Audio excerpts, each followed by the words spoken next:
If somebody wants to understand what is going on in the Middle East, they have to understand the Jewish refugees from Arab countries. Buried beneath the headlines of the Mideast conflict is the forgotten story of the region's indigenous Jewish communities. In 1945, up to 1 million Jews lived in the Middle East outside of the Palestine Mandate. Within a few years, only a few thousand remained.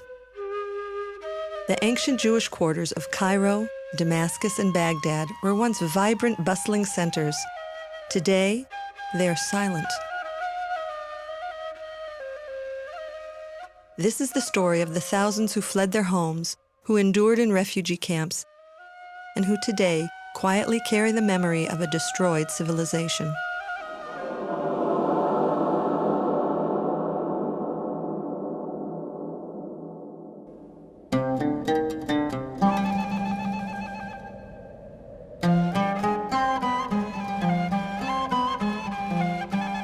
I was in Los Angeles on a business trip. I was in a hotel, and there was a young lady in her mid-20s.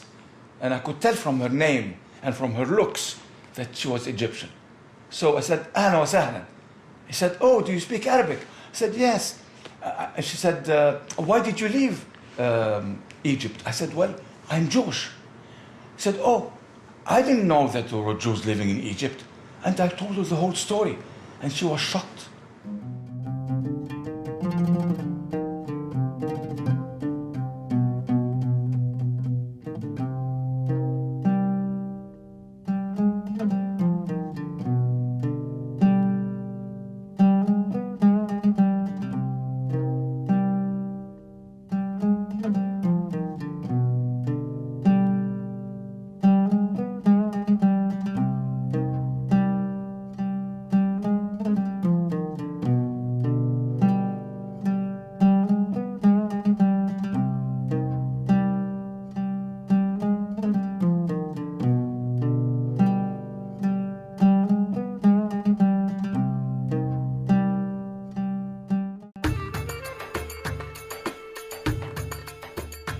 Everybody already thinks of Jews as white Europeans.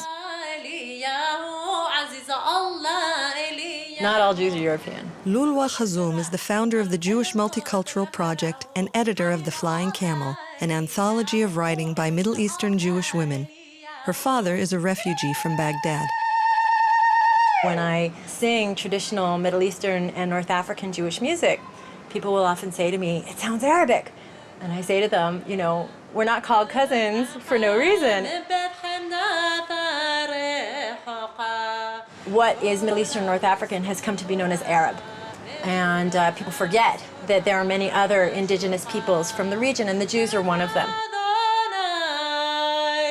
In the year 586 BCE, Babylonian armies destroyed Solomon's temple in Jerusalem and exiled the Jews of Judea to Babylon, modern-day Iraq. There was a short period in Jewish history where the Jews who were expelled from Palestine by the Babylonia were or had to be exiled to Babylon. So many, some hundreds of thousands of them, nobody knows exactly, had to go there. My family is among the Jews who stayed on that land for the next 2,600 years until around 1950. Jews who stayed in the region are known as Mizrahim, which in Hebrew means Easterners. They either stayed on that land of Babylon, as my family did, or they migrated to lands throughout the region, whether it was Iran, whether it was Syria, Lebanon, Morocco, Tunisia, Algeria, and so on, the entire region. The Babylonian Jewish Heritage Center near Tel Aviv is a museum established in Israel by Iraqi Jews to commemorate the achievements and destruction of their ancient community. Now we are in synagogue, which is the very ancient synagogue in Baghdad. And this is part of the museum, which is in the center. It's a very successful museum of the exile. Mordechai Ben Porat is the museum's founder. Born in Iraq, Ben Porat walked to Jerusalem by foot in 1945. A few years later, he was intimately involved in orchestrating the exit of 120,000 Iraqi Jews. Ben Porat's museum celebrates the accomplishments of the ancient Babylonian rabbis who wrote the Talmud, a collection of Jewish law that shapes Jewish life to this day. The name of one of those ancient rabbis is enshrined today on college campuses all across America, where Jewish student centers are called Hillel, after a rabbi who lived 2,000 years ago in what is today Iraq. The Jews were about 2,600 years in Iraq, and when they came to Iraq, they came before the Arabs, before the Muslims, of course. This question of precedence in territories is a very fascinating one, because the many Arab countries say, oh, we are an Arab country, these Jews are like intruders from the outside, and therefore we hate them. That they could say in the Christian world. The Jews, for the most part, came to the Christian world after the war of Christianity. But in many of these countries, for example, North Africa, Egypt, Babylonia, Jews preceded the Arabs by many centuries, and sometimes by millennium. In the year 622, a new religion emerged out of the Arabian Peninsula. Within a few years, Arab Muslim armies had conquered most of the Middle East. Mizrahi Jews found themselves referred to by an Arabic word, dhimmi.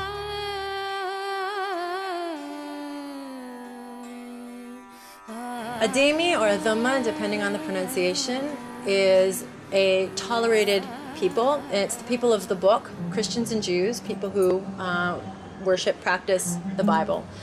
And according to Islam, this is a group that's supposed to be protected. What that means is, as Islam conquered the entire Middle East, North African region and killed people in the name of Islam if they would not convert, the Jews and Christians would be spared their lives.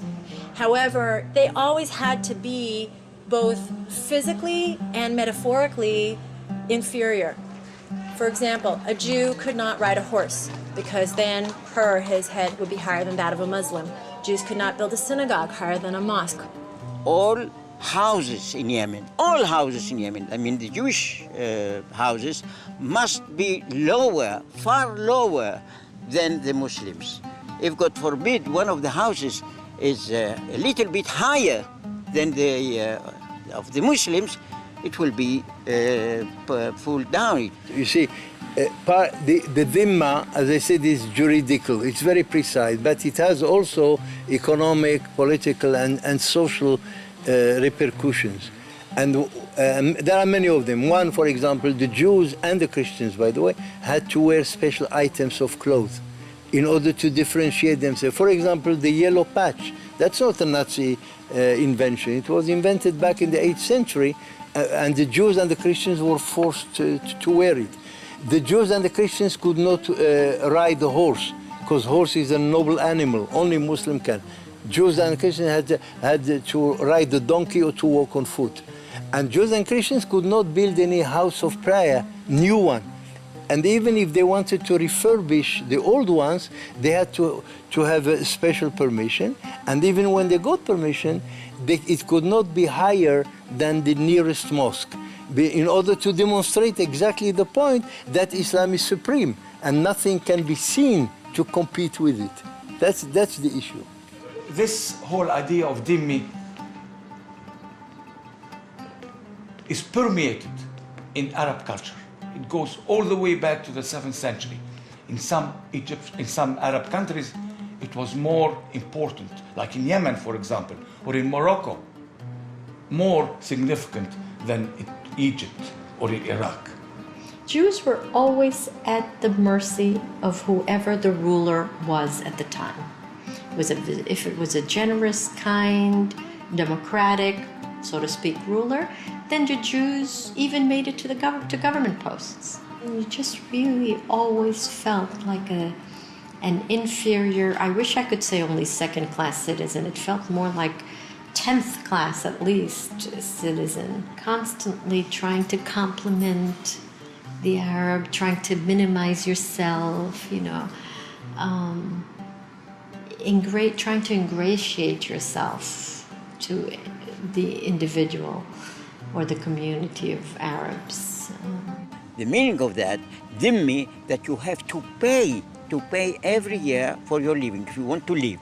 If you want me to guard you, I mean the imam, the government, if you want to continue living as a Jew, you are dhimmi. Dhimmi must pay special tax for his living.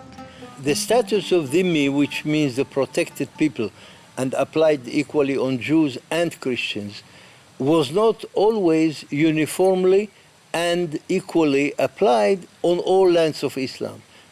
And that law of the dhimmi under Islamic law sometimes was abused of for the wrong, and sometimes Jews got a much better status, in fact, than what was prescribed by the Sharia. Even when dhimmi laws were not rigidly enforced, the culture of dhimmi, of minority submission, still shaped attitudes toward Jews. My grandfather was a very famous lawyer, but he would go to the shuk to buy some food, and the shuk, whoever, the vegetable clerk or whatever, would say to him, "Are you a Jew?" And he would say yes. They would demand his money. If he wouldn't give all of his money, they would beat him up. When I used to walk in the street, little children used to run after me and throw stones at me and calling me, "You are a Jew, you are a traitor," and they threw stones at only little kids. So we're able to peek through the shutters, and I will never forget the scene of thousands of people in the streets shouting death to the Jews and having big banners and signs, and they were, lifting their fists. I was very fearful, but there was nothing really that we could do except wait until the riot was over. I was born in Morocco, in the city of Fez, which used to be the capital city of Morocco over many centuries. What I remember from my childhood, because I was there until the age of 13 or 13 and a half, was that I grew up in fear. That's the most striking thing. In fear because every time somebody ran up the stairs, my mother used to run and lock the door. I always asked why. She said, "Oh, the Arabs make Arabs." And then when I grew up, I examined historically, and it turns out in 1912, there was a big uprising in Fez, and a couple of hundred Jews were massacred by the Arabs, Muslims, in Morocco. And since then, the Jews are living together, and they are very much afraid. I was in school with one of my best friends, Minyawi. We were real close. He's a Muslim Egyptian. One day we were playing in the field, and he turned around and told me, "حيجي يوم حنذبح كل اليهود." One day we will slit the throat of all the Jews. I was shocked. He was one of my best friends, and I couldn't understand it. So this is the contradiction we faced at that time in Egypt when I grew up. The good times and the very bad times. The fear and the prosperity.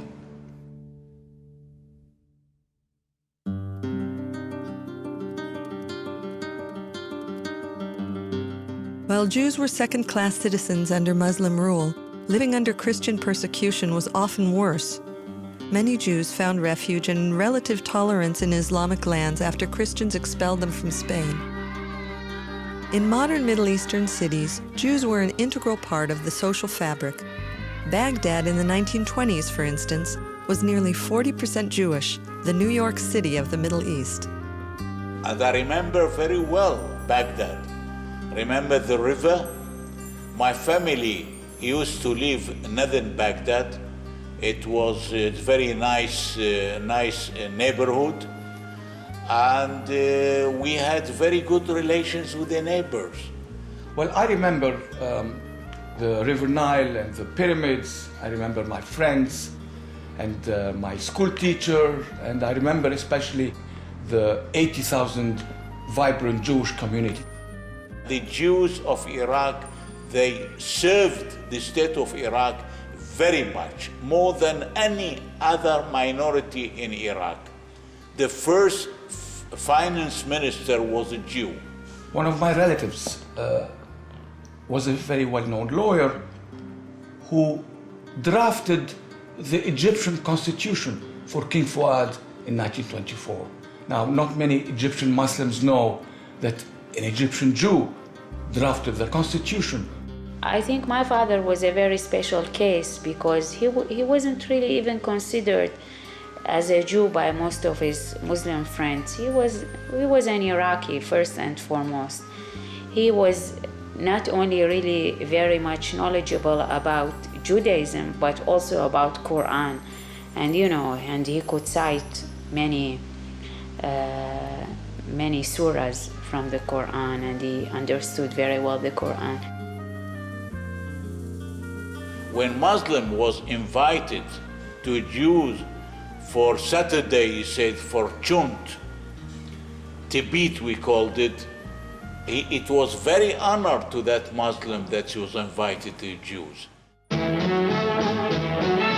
أبجد هوس حطي كلام شكل الأستاذ بقى منسجم أبجد هوس حطي كلام شكل الأستاذ بقى منسجم. Leila Murad, she was the diva, the Barbara Streisand, if you will, of the Middle East, and she was an Egyptian Jewish woman who was a beautiful singer.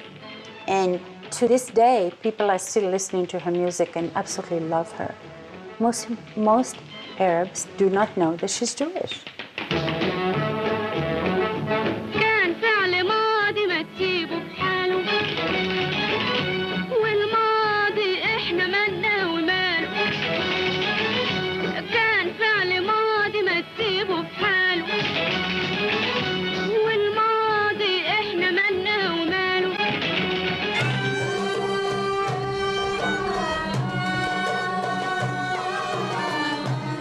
My parents left Iraq around the 50s. I was born here in Israel in the Middle East. I consider myself as a Judeo-Arab, belong to the Judeo-Arab people. World music artist Yair Dalal preserves and reinterprets Iraqi Jewish music. He learned this art form from Jewish musicians who fled from Baghdad to Israel in the 1950s. Dalal shares his passion with other Israelis and tours worldwide. I was 2 months ago in Germany for a peace concert. And I met 3 young musicians from Baghdad. They ran away, they escaped. It was in Cologne. They escaped to Cologne from Iraq. And we started to sing and play, and I played the violin and the oud. And after the concert, they came to the stage like they, with full of enthusiasm and tears in their eyes. He said, my father is a musician. He always taught me, if you want to study to play good music, to play well, go to the Jews, study from the Jews how to play. And he said, tonight I'm going to call him to Baghdad and to tell him I found Jewish young people that play your music. I listen a lot to Iraqi music. I read in Arabic. We cook the same food that we used to cook in Iraq. So I'm very much Iraqi as well. And this is the problem, because on the one hand, I have a lot of affection for the Iraqi people, but on the other hand, I am very much hurt by what happened to us in Iraq.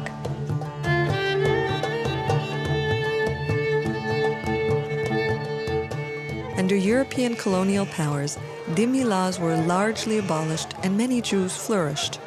But in the 1930s, a tide of Arab nationalism swept the countries of the Middle East as they emerged from colonial rule. Strident Arab nationalist leaders often made Jews a scapegoat for social discontent. There was a pattern of Arab government, state-sanctioned, indeed state-orchestrated repression, which included intimidation, harassment, beatings, persecution, and even murder. Many political parties Like even in the 40s, when the Ba'ath Party, of which everybody talks today, was exactly born along this line, some kind of dictatorial, let's say, thinking about the thing that where nationalism was very strong, exactly like National Socialism in Germany. Haj Amin al-Husseini, the Palestinian Mufti, was meeting with the Führer himself, with Hitler, and proposed a final solution to the Jews throughout the Middle East and North Africa. And the Hitler, of course, was delighted.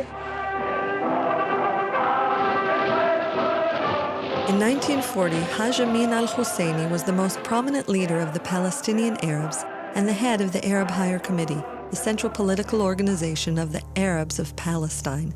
He and Hitler discussed plans to establish concentration camps in the Middle East. He delivered a radio address to the Arab world on Nazi radio saying, "Arabs, rise as one man and fight for your sacred rights. Kill the Jews wherever you find them." His words reverberated across the Middle East. In Iraq, in the 1930s, you had the pro-Nazi government, which led to the Farhud in 1941, in which Jews were completely massacred. What happened was that the mobs went rioting through the Jewish ghetto. They would pull babies apart from their limbs till they broke. They would rape women and daughters in front of the families. They pulled the Jew among all passengers in the bus. Who is the Jew? And they did the Jew out, they killed them outside the bus. Or they entered the houses and they looted. Jews run from roof to roof. In Baghdad, you know, the houses are close, are very close, and you can run on the roof. Some of the neighbors of the Jews, they were with those who attacked their neighbors, with the police, and they killed, they looted, and that's what they did, and they forgot all the friendship. Throughout Libya, Egypt, you know, all these different countries, Syria, you hear all of these instances of riots leading to torture, massacre of Jews. اليهود كلاب العرب. The Jews are the dogs of the Arabs. Or اذبح اليهود, slit the throat of the Jews, slaughter the Jews. These were not only on posters, but the people were chanting them. And this was scary to see a crowd coming towards you chanting اذبح اليهود, kill the Jews.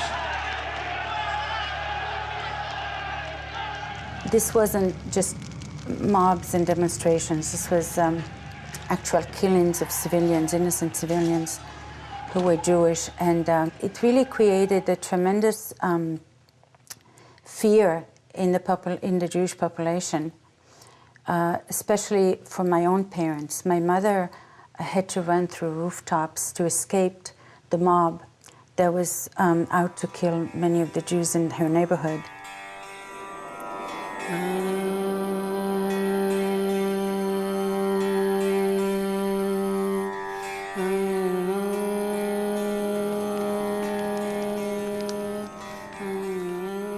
כן, אני הייתי בת 13 באותו זמן, בזמן המוראות. וראיתי את הזוועה הזאת, ועד היום, מול העיניים שלי. הערבים קמו והורגים, שורפים והורגים, והתחילו לפרוץ בתים, להרוג, לשבור, להושיב. ואנחנו פחדנו מאוד.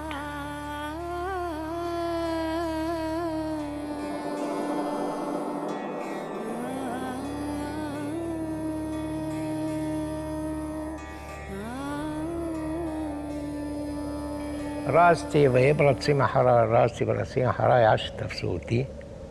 הרביצו עד כמה שנמאס להם. וזה הסימן, תראה, רצו לחתוך את הידיים ואת הרגליים ואת הראש כמו מפה עם גרזנים. עד שנמאס להם וחשבו שאני מת.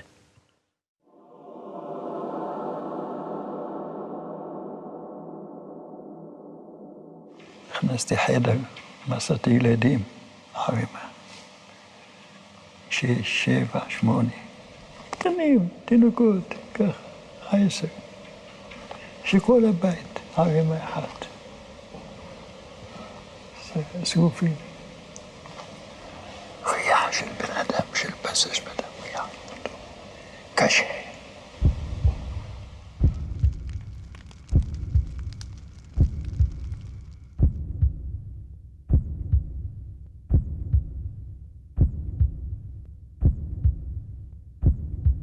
My neighbor, who was an Egyptian Muslim, actually saved our lives because he came down and told the mob that was rioting that there was no Jews living in the building, which was not true. My family were in hiding. In that kind of instability, the only thing you really have left is the trust in a good friend who can help you out of difficult situations, like the righteous Gentiles, you know, the righteous Arabs. And there were some. You can't let anyone tell you there weren't. There were a lot of Arabs who were very good to the Jews. Individuals showed compassion, but leaders continued to incite hatred. Arab governments placed new pressures on Jews that made conditions unbearable. We're talking about Nuremberg-type laws which criminalized being a Jew and characterized Jews as enemies of the state, which stripped Jews of their citizenship, which sequestered or forcibly seized their property and assets. In 1941, there was one nationalist leader, Kailani, who organized a big uprising against the British occupiers and so forth. And they take the same opportunity to massacre the Jews. And in Farhud, they also massacred the Jews.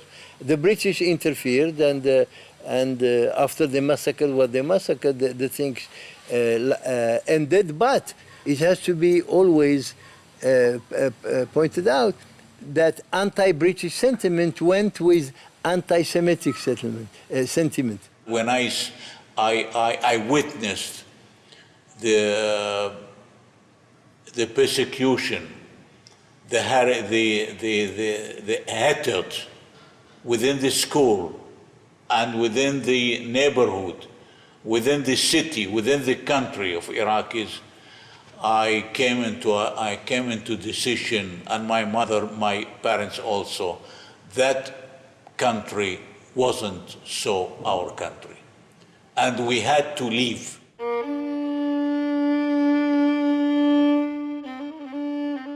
بدون رجوع meant without the chance of coming back, a one-way trip. This is what the Egyptian government did to many Jewish families. When they kicked them out, they stamped on their travel documents, بدون رجوع. We don't want to see you again. This is a one-way trip. Well, in 1948, we were some 100,000 Jewish in Egypt, and now you can find there only perhaps 20, 30 old people. So we could say that the Jewish community in Egypt is not anymore. It's finished, vanished. As I was watching the door close, and it was a little bit dark, the lights were off, the sun wasn't strong anymore, the curtains were down, and there was this beautiful home, neat, clean, the beds were made, all these beautiful Persian rugs, big rugs, and we were just closing it, and we left. We left. And we lost everything. We lost the business, we lost his manufacturing shop and his retail shop, and we left behind, unfortunately, a very beautiful villa with a garden full of orange blossoms and lemon blossoms, which till now I can remember. When we reached the airport, we had no idea what was going to happen. I mean, I had no idea if we were going to see our parents again, if we were going to be reunited again, if we were going to get killed or be let go or... Nothing. We knew nothing. The only thing we could take with us were a few clothes.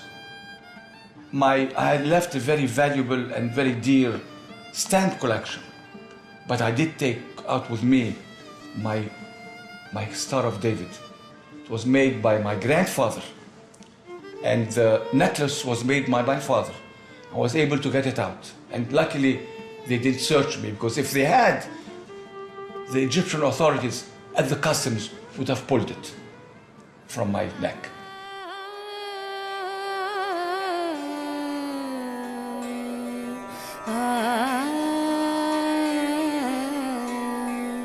In Yemen, Jews faced a wave of rioting.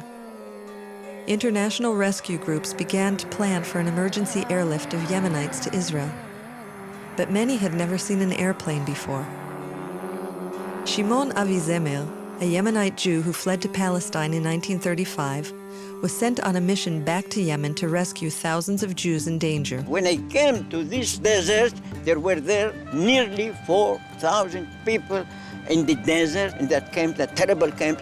There was only sand and very little huts that they live in. What we had to do, only to teach them, to prepare them for Israel, to teach them the Hebrew. You know, in that desert, I had 2,500 pupils, 2,500 pupils from 3 years old until 60 years old. And they loved their learning, and spirit was very high. In what? In that desert, in that sand, in that terrible heat, terrible heat. They never complained. Why? Because they waited, they hoped. They knew that tomorrow we shall be saved. Tomorrow we shall go to Israel.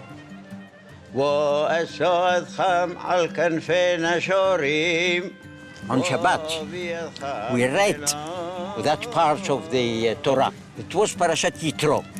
And in Parashat Yitro, we read that word, Va'esa etchem al kanfe nesharim va'avi etchem. And I shall take you, with the eagle wings, to Israel.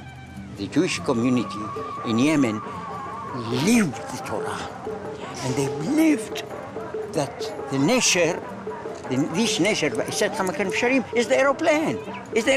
And when the aeroplane came the following day, and the Sunday, the eagle, or if you want, the aeroplane, came and took the first wave to Eretz Yisrael.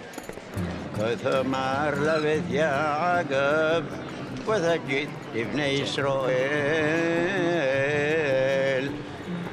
التمر إيثام أشر أصيثي لمصرايم وأسود خام الكنفين شوريم وبيخام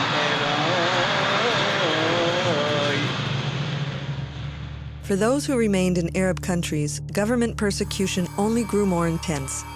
In 1969, Saddam Hussein began his rise to power. As a show of force, he arranged for a public hanging of 9 Jews in the middle of Baghdad. 500,000 people attended the hangings.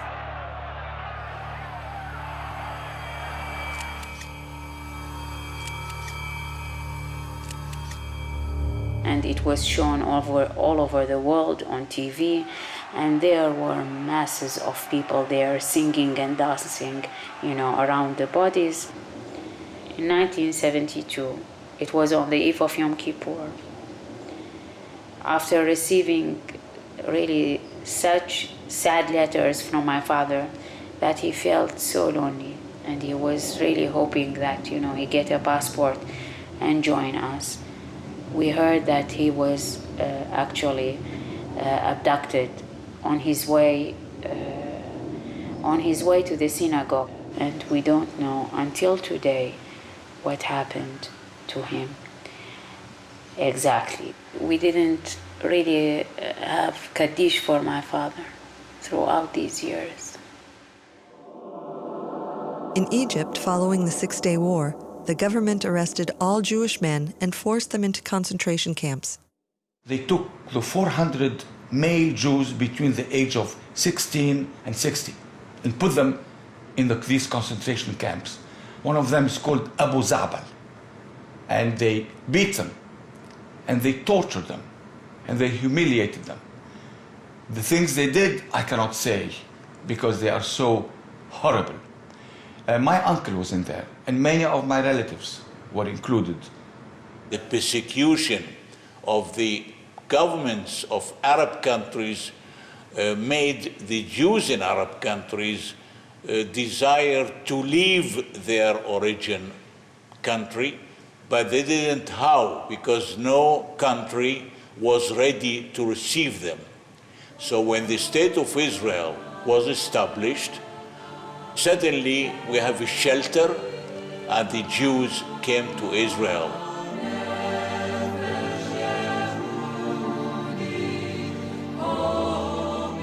When Israel was created, what it did was it unshackled the Jew from being under the rule and the control of Arabs and Islam. They became free and independent. And for the Arabs and for the Muslims, it is unacceptable for the Jew to be independent, because for 14 centuries, the Jews were under them.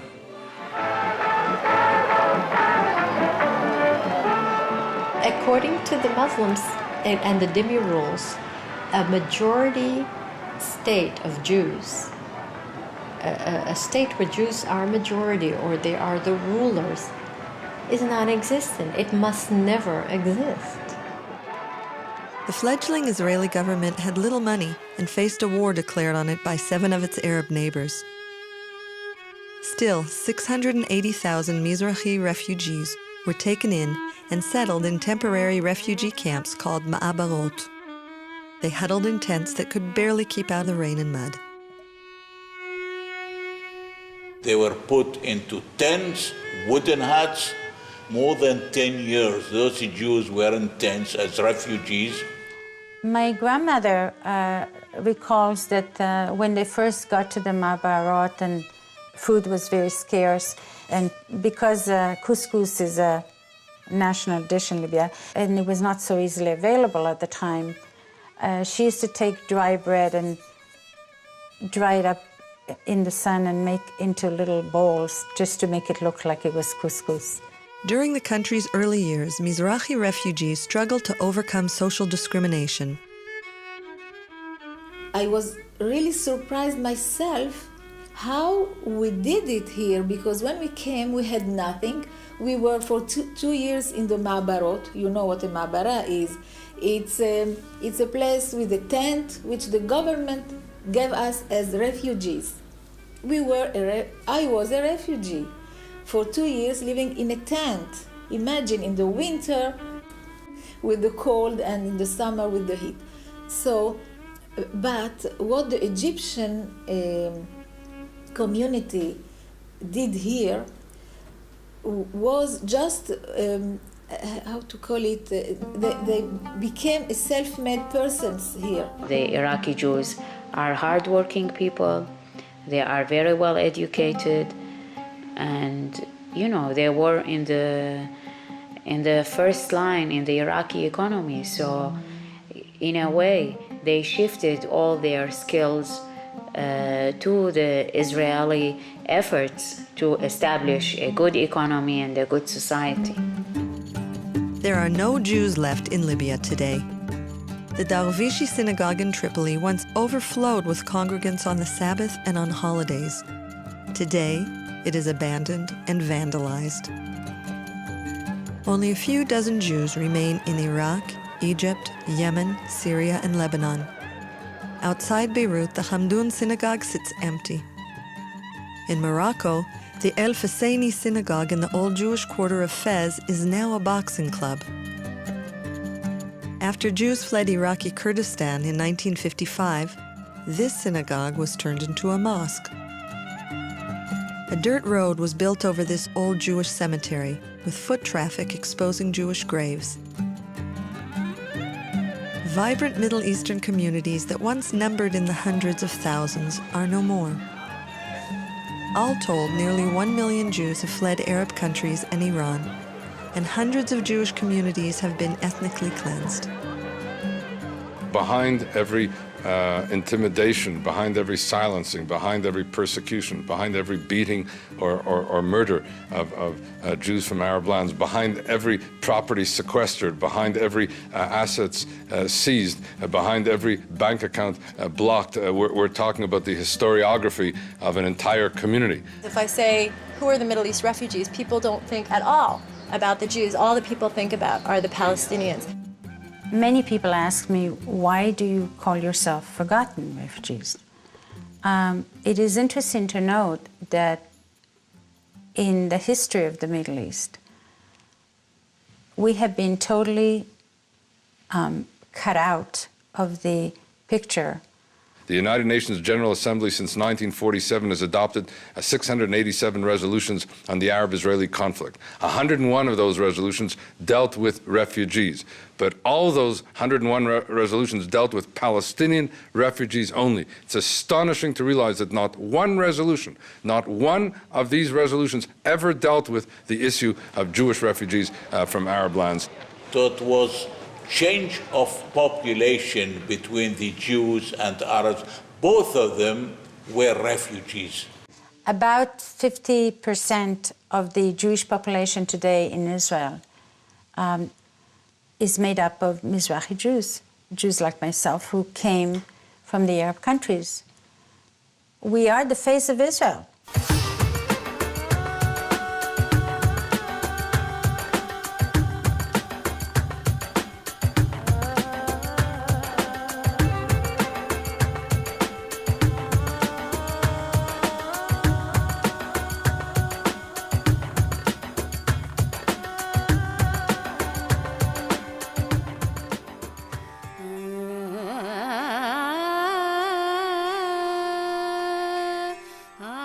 Anti-Semitism now in the Arab world is 100 times worse than when I lived there. It permeates every sector of Egyptian society and Arab Islamic society. In the mosque, in the school, in everyday conversation, on television. I don't think there can ever be peace unless they can become more tolerant towards their own cousins, the Jews. I think the only path to peace is when people can open their hearts and listen to the stories of everyone involved. And this means both the positive things, the points of connection between Arabs and Jews, where there's an overlap of culture, and also the points of oppression. Peace will not depend on my belief. Peace will depend on certain things that have to happen. First of all, accommodation. That is to say, the Arabs have to realize that the Jewish state is here to stay and to make peace with it, and then to negotiate the terms. We want this, we want that, that's legitimate. But if you want to destroy your neighbor, you can never have peace. That's my main problem with them. If there is a recognition and accommodation, the sky is the limit, everything is possible. We were so happy when Israel signed peace with Egypt. It was like a dream coming true. We couldn't believe when Sadat came. We were so happy, and we hoped that it will continue with the other Arab countries. We are here, Jews from all over the world. We are not just from Europe. And this is our culture. And we have to transfer it to the next generation. It's part of our life. It's part of Judaism. Only when the state of Israel, this is the only shelter, open its gate, we have the shelter, we have the house, our house in Israel, and I am many proud, much proud to be Israeli, much proud my grandchildren, grandsons, granddaughter, all of them are serving the army, and they are contributing to the state of Israel as a whole. I wish that the peace takes place between us, between the neighbors. The peace will come, will appear, must, because each human wants to live. All human wants to live. He wants his family, his children, to continue living. And if we continue this way of killing each other, of these troubles, and so on and so forth, I mean, there is no hope for them, there is no hope for us. We were really the forgotten refugees, and nobody talked about us. And, you know, we were really humiliated, and we didn't get much attention also. So we swallowed our pain and agony and moved on. On the one hand, it actually improved our situation in integrating in the Israeli society and establishing a new life. But on the other hand, we felt like a great injustice has been done to us. We don't want to be forgotten anymore. We want to tell our story. We don't want our heritage, which is 3,000 years old, which is rich, to be forgotten. We want our children to remember us so that we can perpetuate the memory of all these 1 million Jews who were kicked out of the Arab world and who will never return, بدون رجوع. The Arab governments have taken away our homes. They've taken away our culture. They have destroyed our communities, but they can never take away our spirit to fight for justice. What's important to me is that the stories of everybody be told, and that everybody's history be recognized and everybody's rights be honored.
I think for any Jew, if he has a basic interest in the continuity of the Jewish people, then he cannot divide it from the security and life of Israel.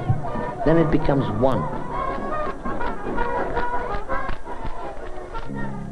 On the immigrant ships, refugees from war-torn Europe, and they shall dwell in a new land. From the traumas and debris of the Holocaust, the chance for a new life. From Europe, from the countries of the Near East, they began with a prayer, in tent cities, much like their ancestors of old. And they prayed to start again in freedom, and they dreamed the impossible. Those whose lives had been decimated had a chance to live once more, to raise their children in dignity and with hope for the future. We have accomplished something that generations upon generations of Jews died for. And Israel is not obstinate and intransigent. The Jewish people has been. If not, we would have been long forgotten. It would have been somewhere in history we would read or study that there was such a thing as a Jewish people. Jews from more than 100 countries, from all the lands of the Jewish dispersion. After World War II, survivors of the Holocaust. In the first years of the state, from Iraq, Morocco, and the Arab countries of the Middle East. And more recently, from the Soviet Union. I am coming to my family, to my land, and to my people. An ember of Jewish longing still smolders after a half-century of communism. Families reunited in Israel. The struggle of Soviet Jewry to escape to freedom continues. Here in Petah Tikva, Golda meets with a group of Russian immigrants newly arrived in Israel.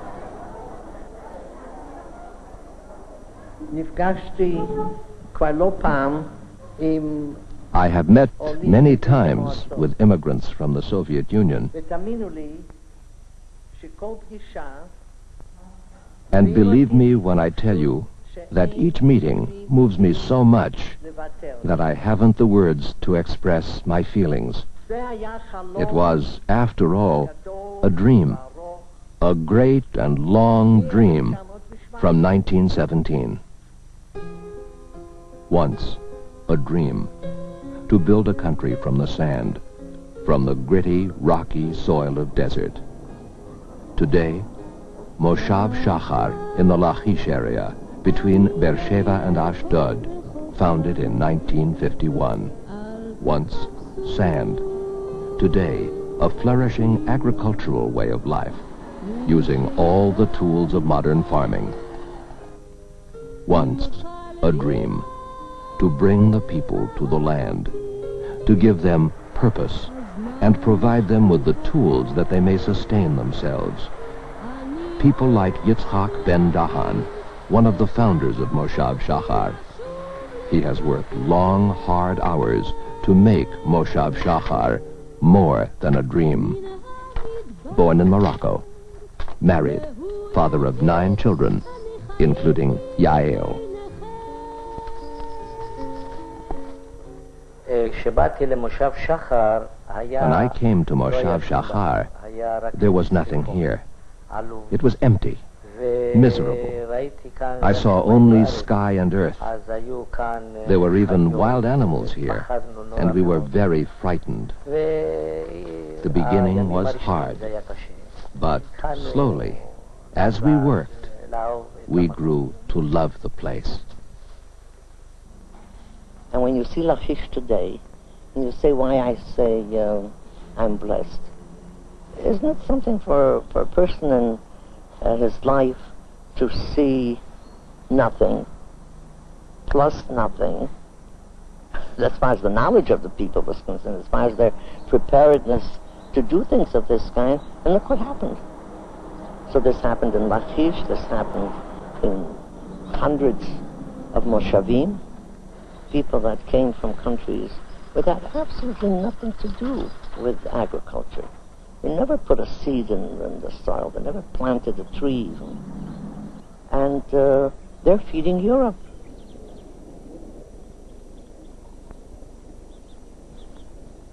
But it isn't only Lachish. It's hundreds of villages. It's towns. You go to Dimona, it's a beautiful city. Ashkelon, Ashdod, Kiryat Shmona. What was Ashdod? Sand. Just sand. I remember the first few wooden shacks that we put up in Ashdod, that we put up in Dimona. And here it is. But I'm glad that we're not satisfied. I become impatient when people say, everything is bad. Nothing has been done. Well, that's not true. It's just not true. But that we haven't been able to do everything that we wanted to do and that should be done, that's true. But then you always have to remember, we fought 5 wars. Makes a lot of difference.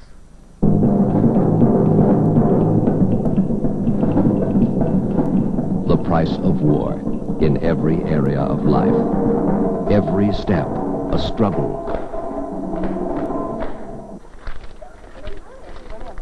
Ammunition Hill, Jerusalem, where 51 Israeli soldiers died.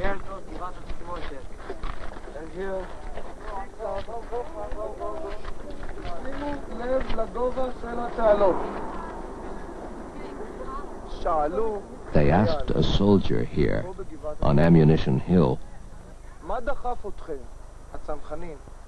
what pushed you to fight so hard in this place? A soldier was asked, what made you fight? And he said, I wanted to live. I wanted to live. I don't know if there's any other nation in the world that hates war more than we do. Even all those that preach to us and so on. But it's conscious of the fact that either or. Either we're capable of defending ourselves or we're gone.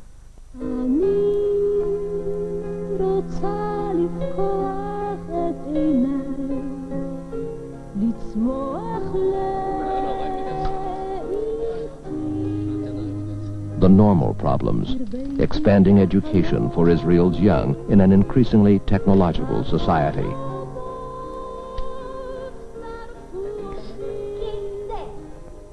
And the special problems, a deaf child, special care and teaching for those who need it, nurturing the young to give them too a future.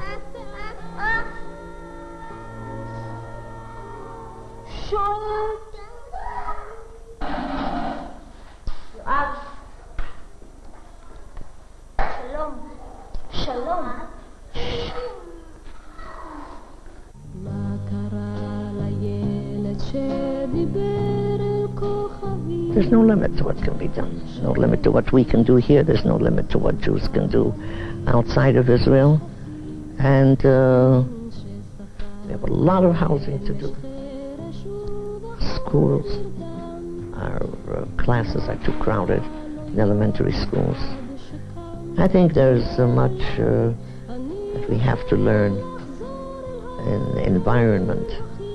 Raising the standard of housing and education and living of quite a part of the population. My God, wonders could be accomplished. The Jewish people, continuity of the Jewish people, and the safety and security of Israel is one thing. You can't divide it. And the Jews, whether they figure it out to that extent or not, they instinctively feel it. This is not something they're helping that has nothing to do with them. Or not nothing to do with them, but it doesn't really affect them. It does. And whether they know it logically or whether they feel it instinctively, this is it. Once they came on the wings of eagles. Today, they are in a dwelling and a home. It's been a long journey. And we have helped them come a long way.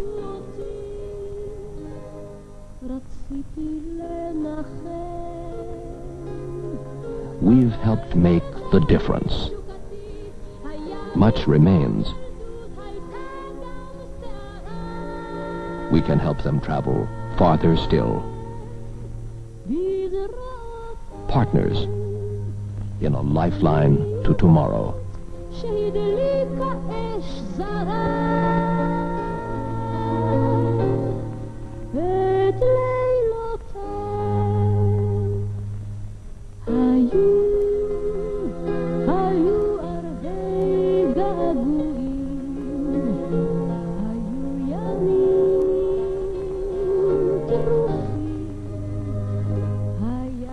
כאב חבוד